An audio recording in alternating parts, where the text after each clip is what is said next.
Hello বন্ধুরা, আশা করি সকলে ভালো আছেন। পেঁপে কিন্তু সারা বছরের সবজি, সারা বছরই পেঁপে পাওয়া যায়। আর পেঁপে কিন্তু আমাদের স্বাস্থ্যের পক্ষে ভীষণই ভালো।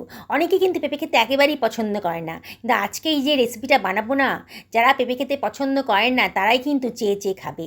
এত টেস্টি রেসিপিটা। আপনারা শেষ পর্যন্ত ভিডিওটা দেখুন, আশা করি আপনাদের ভীষণই ভালো লাগবে।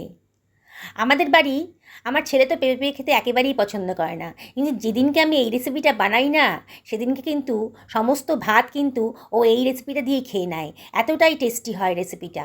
আমি এখানে একটা মাঝারি সাইজের পেঁপে নিয়ে নিয়েছি। পুরো পেঁপেটা রান্না করব না, অর্ধেকটা পেঁপে আমি আজকে রান্না করব, বাকি অর্ধেকটা অন্য কোনো রেসিপি করব। এবার পেঁপের খোসাগুলো আমি খুব ভালো করে কেটে বাদ দিয়ে দিলাম, আর পেঁপেগুলোকে একটু পাতলা পাতলা লম্বা লম্বা করে কেটে নিচ্ছি। দেখুন কীভাবে কাটছি। দুখানা আলু নিয়ে নিয়েছি, আলুগুলোকেও আমি আগে থেকে ধুয়ে পরিষ্কার করে নিয়েছি। খোসা বাদ দিয়ে আলুগুলোকেও লম্বা লম্বা পাতলা পাতলা করে কেটে নিলাম।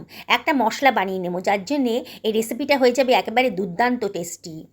1 টেবিল চামচ মতো গোটা জিরে নিলাম, দুখানা ছোটো এলাচ নিয়েছি, খানিকটা দারচিনির টুকরো নিয়েছি, আর 4খানা লবঙ্গ নিয়ে নিলাম। আর নিয়ে নিচ্ছি কতগুলো কাজু দানা, কতগুলো গোলমরিচের দানাও নিয়ে নিয়েছি, এই 1/2 টেবিল চামচ মতন। এবার এগুলোকে আমি ড্রাই রোস্ট করে নেবো। আমি যে পরিমাণ পেঁপে আর আলু নিয়েছি তাতে এই পরিমাণ মশলাই আমার কাছে যথেষ্ট।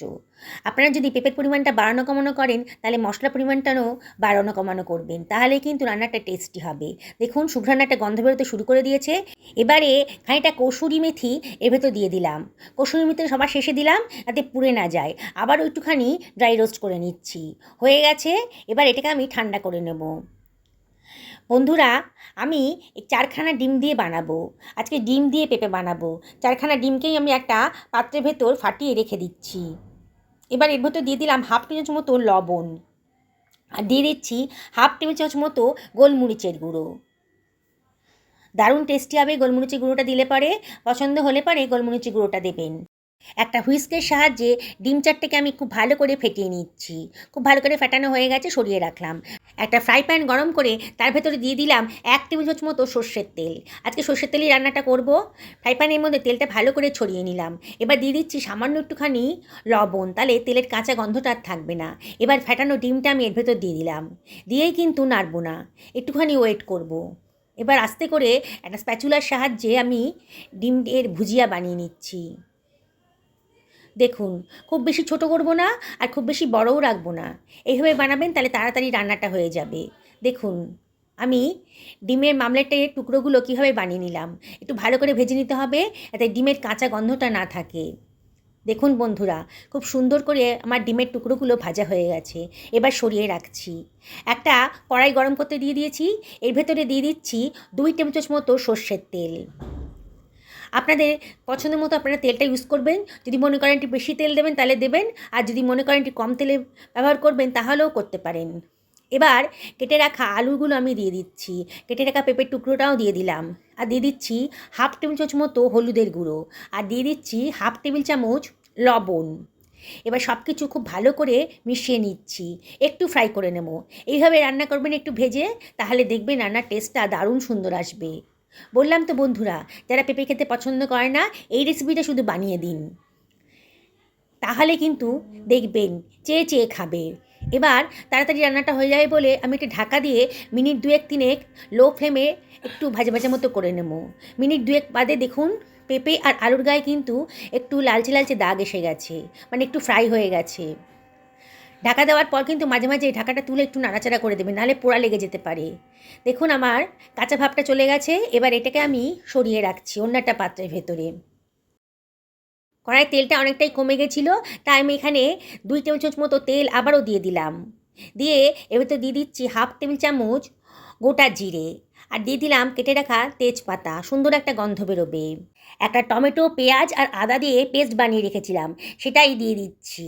গ্রাইন্ডারটা ধুয়ে অল্প জলও দিয়ে দিলাম, দিয়ে সব কিছু খুব ভালো করে মিশিয়ে নিচ্ছি। মশলাটা খুব ভালো করে কষিয়ে নিতে হবে। বন্ধুরা, রেসিপিটা ভালো লাগলে লাইক শেয়ার কমেন্ট করতে কিন্তু ভুলবেন না। এবার 1 টেবিল চামচ মতো লবণও দিয়ে দিলাম। এবারে দিয়ে দিচ্ছি বেসিক মশলাগুলো। 1/2 টেবিল চামচ হলুদের গুঁড়ো দিলাম, আর দিয়ে দিচ্ছি 1 টেবিল চামচ ধনের গুঁড়ো, 1/2 টেবিল চামচ জিরের গুঁড়োও দিয়ে দিলাম, আর দিয়ে দিচ্ছি 1/2 টেবিল চামচ লঙ্কার গুঁড়ো। কাশ্মীরি লঙ্কার গুঁড়োও দিলাম 1/2 টেবিল চামচ মতন, তাহলে কালারটা খুব সুন্দর আসবে। দেখেই খেতে ইচ্ছা করবে। সব কিছু ভালো করে কষিয়ে নিচ্ছি। বন্ধুরা, যারা আজকে আমার চ্যানেলে প্রথম দিন তাদেরকে আমি রিকোয়েস্ট করবো আমার চ্যানেলটা সাবস্ক্রাইব করার জন্যে। পাশে থাকা বেল আইকনটা অবশ্যই ক্লিক করে দেবেন, তাহলে আমার রান্নার নোটিফিকেশানটা আপনার চটজলদি পেয়ে যাবেন। 2 চামচ দই ভালো করে ফেটিয়ে রেখেছিলাম, দিয়ে দিলাম।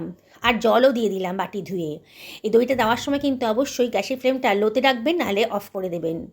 আবারও গ্যাসের ফ্লেমটা হাই করে দিয়েছি আর মশলাটা খুব ভালো করে কষিয়ে নিচ্ছি। দেখুন মশলার গা থেকে কিন্তু তেল বেরোতে শুরু করে দিয়েছে। দারুণ টেস্টি রেসিপিটা একবার অবশ্যই বাড়িতে বানিয়ে খাবেন, দেখবেন বারে বারে কিন্তু বানাতে ইচ্ছে করছে। এবার ভেজে রাখা আলু আর পেঁপেটা কড়াইয়ের মধ্যে দিয়ে মশলার সঙ্গে ভালো করে কষিয়ে নেব। যেসব বন্ধুরা ফেসবুক থেকে রেসিপিটা দেখছেন তাদেরকে আমি রিকোয়েস্ট করবো আমার পেজটা ফলো করার জন্যে। দেখুন মশলার সাথে আলু আর পেঁপে ভাজাটা ভালো করে মিশিয়ে নিচ্ছি। অনবরত কিন্তু নাড়তে হবে। মিনিট 2 ভালো করে কষিয়ে নেব। দেখুন বন্ধুরা, সুন্দরভাবে কষানোটা কিন্তু হয়ে গেছে। একবার অবশ্যই বাড়িতে এইভাবে বানান। পেঁপে স্বাস্থ্যের পক্ষে ভীষণই ভালো, আর আমাদের প্রত্যেকেরই উচিত পেঁপে খাওয়া। কিন্তু পেঁপে অনেকেই খেতে পছন্দ করেন না। এই রেসিপিটা বানিয়ে দিলে বললাম তো বন্ধুরা, চেয়ে চেয়ে খাবেন, রোজ রোজ খেতে চাইবেন। মাছ মাংস খেলে কিন্তু পেঁপের এই রেসিপিটাই খেতে চাইবে, এত টেস্টি। এবার দিয়ে দিলাম গরম জল। কে কীরকম ঝোল পছন্দ করেন, মানে গ্রেভি পছন্দ করেন, সেই অনুযায়ী কিন্তু জলটা দেবেন। আমি একটু আজকে পাতলা পাতলাই রাখবো, সেই জন্যে জলের পরিমাণটা বেশিই দিলাম, আর গরম জলই ইউজ করেছি। ঢাকা দিয়ে আরও 5 থেকে 6 মিনিট রান্না করে নেবো মিডিয়াম টু হাই ফ্লেমে। 5 মিনিট বাদে দেখুন সুন্দরভাবে গ্রেভিটা ফুটতে শুরু করেছে। দেখেই মনে হচ্ছে আলু আর পেঁপেটা একেবারে নরম হয়ে গেছে। দেখুন, তাও একটুখানি চেক করে নিতে হবে। এবারে একটা দেখুন চামচ দিয়ে আমি দেখছি পেঁপেটা একেবারে নরম হয়ে গেছে, আলুটাও কিন্তু নরম হয়ে গেছে, গলে যায়নি। এরকমই রাখতে হবে, খুব গলে গেলে খেতে ভালো লাগবে না। ঝোলটা বেশ ফুটতে শুরু করেছে। দেখুন কালারটা দেখুন, কত সুন্দর একটা কালার এসছে, দেখেই কিন্তু লোভনীয়। এবারে আমি এর ভেতর দিয়ে দিচ্ছি 1/2 টেবিল চামচ মতো চিনি। চিনিটা অপশনাল, তবে দিলে পরে কিন্তু খেতে ভালো লাগবে। সব কিছু আবারও খুব ভালো করে মিশিয়ে নিচ্ছি। এবারে এর ভেতরে আমি দিয়ে দিচ্ছি ভেজে রাখা ডিমের টুকরোগুলো। দারুণ টেস্টি, অসম্ভব টেস্টি বন্ধুরা। ডিমেরও নানান রেসিপি আপনারা খেয়েছেন, পেঁপেরও নানান রেসিপি আপনারা খেয়েছেন, সেগুলো হয়তো আপনাদের ভালোও লেগেছে। আজকে ডিম আর পেঁপে দিয়ে এই রেসিপিটা অবশ্যই বাড়িতে বানিয়ে খাবেন, দেখেই কিন্তু আপনাদের বানাতে ইচ্ছে করবে। এবারে দিয়ে দিলাম সেই স্পেশাল মশলাটা, যার জন্যে এর স্বাদ 100 গুণ বেড়ে যাবে। বন্ধুরা, বারে বারে রিকোয়েস্ট করছি, শুধু দেখলেই হবে না, একদিন বানিয়ে খেতে হবে, তাহলেই তো বুঝতে পারবেন এই স্বাদটা। সমস্ত মশলাটা দেওয়া হয়ে গেছে। এবার ঢাকা দিয়ে মিনিট 2 একেবারে লো ফ্লেমে রান্না করে নেব। 2 মিনিট বাদে দেখুন দারুণ সুন্দর গন্ধ বেরিয়ে গেছে, গোটা রান্নাঘর দিয়ে কিন্তু গন্ধ বেরোচ্ছে। বাড়ির সবাই কিন্তু টের পেয়েছে যে আজকে স্পেশাল কিছু রান্না হচ্ছে। দারুণ সুন্দর টেস্টি রেসিপিটা আজকে তৈরি হয়ে গেল। দেখুন এর কালারটা, এক থালা গরম ভাত কিন্তু এটা দিয়ে খাওয়া হয়ে যাবে। রুটি লুচি পরোটার সাথেও কিন্তু মন্দ লাগবে না। দেখুন বন্ধুরা, কালারটা শুধু দেখুন। কি বানাতে ইচ্ছে করছে তো পেঁপের এই রেসিপিটা, তাই অবশ্যই একদিন বানিয়ে ফেলুন। দেখছেন তো কত কম খরচে কত হেলদি আর টেস্টি রেসিপি তৈরি হয়ে গেল। বাড়ির যাকে খাওয়াবেন না, সেই কিন্তু আপনাকে রিকোয়েস্ট করবে আবার বানিয়ে দেওয়ার জন্যে। সকলে ভালো থাকুন, এই কামনা করে ভিডিওটা এখানে শেষ করলাম। নমস্কার।